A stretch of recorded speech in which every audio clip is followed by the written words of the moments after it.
Back in the early 80s, there wasn't a bigger game than Donkey Kong. Back in the early 90s, there wasn't a bigger game than Donkey Kong Country. 81, 94. Different decade, same story. Donkey Kong was Donkey King. Okay. Yeah, see, he's all about that. He'll talk for hours about the original and the sequel and the resurrection. What he doesn't like to talk about, what no one really talks about, are the years in between. What happened between Donkey Kong Jr. and Donkey Kong Country? I mean, if this guy was such a big deal in the 80s, why did he need resurrected in the 90s? I mean, what happened to Donkey Kong? Well, he had something up his ass. Hey, don't hate the sprayer, hate the game.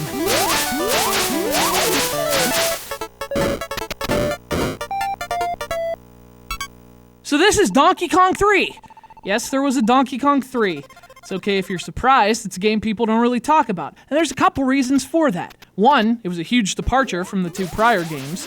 Two, it's nowhere near as good as the two prior games. And three, it sort of inadvertently kind of almost killed Donkey Kong. Okay, so it's not exactly that simple, but I mean, look, for an entire decade after its release, this was the last Donkey Kong game. Donkey Kong was one of the biggest names in gaming, then this one came out, and that's how it stayed. For more than 10 years, that's how it stayed. And so the question becomes, why? Why shelf one of the hottest things in the business? Why retire a character when he's the king? Well, maybe it's because the king had fallen.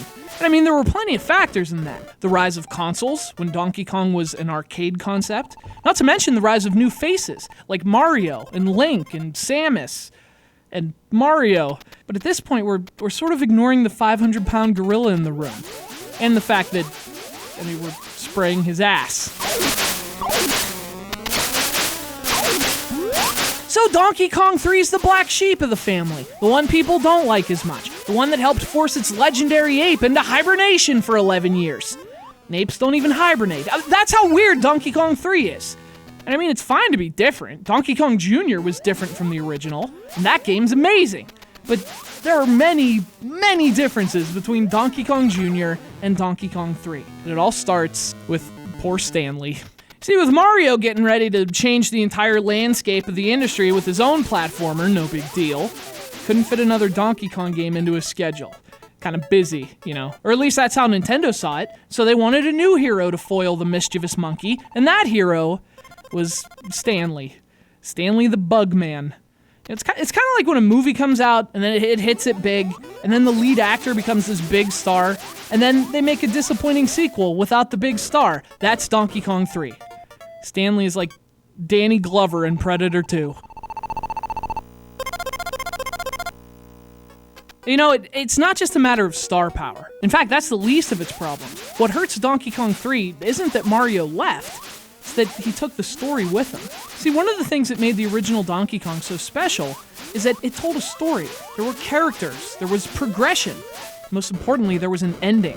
Donkey Kong was one of the first games to have that kind of fully realized narrative. And the second game took it a step further. Not only did Donkey Kong Jr. have a story, but it picked up where the first game left off, and it threw in a plot twist.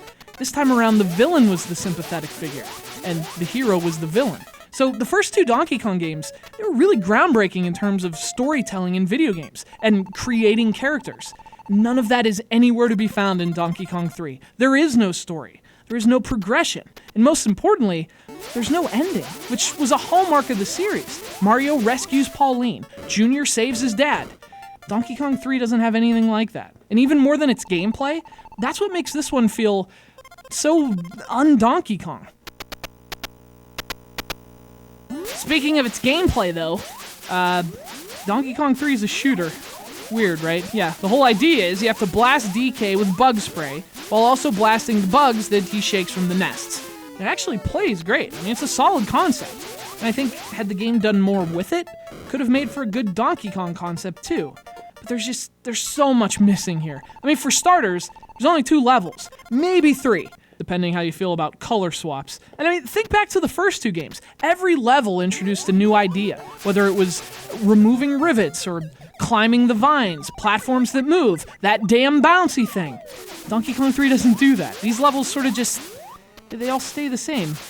Like, both of them.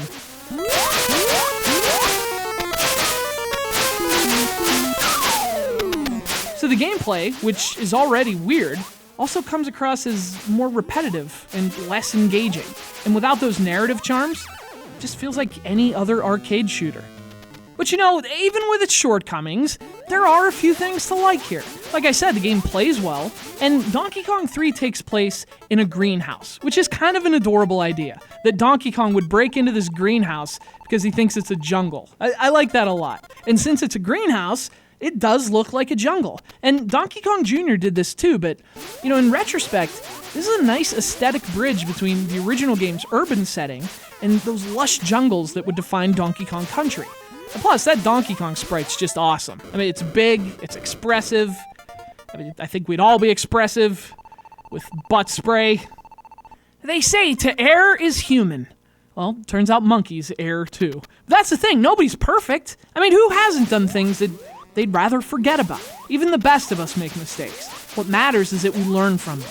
Maybe that's all that matters. I mean, why dwell on your failures when you've had so much greatness? I mean, Oliver Stone had Alexander. Charles Dickens had Martin Chuzzlewit. So Donkey Kong had Donkey Kong 3. Yeah, it's not the best game, but it came before and after some of the best games ever. And that's why it doesn't really matter. Sorry, Stanley. And that's why the only thing you see in those eyes is greatness. And hunger. He's a wild animal. He eats almost constantly. It's Donkey Kong 3 for the Nintendo Entertainment System. Thanks our good friend Mark from Fresh Meadows, New York, for sending it to the show.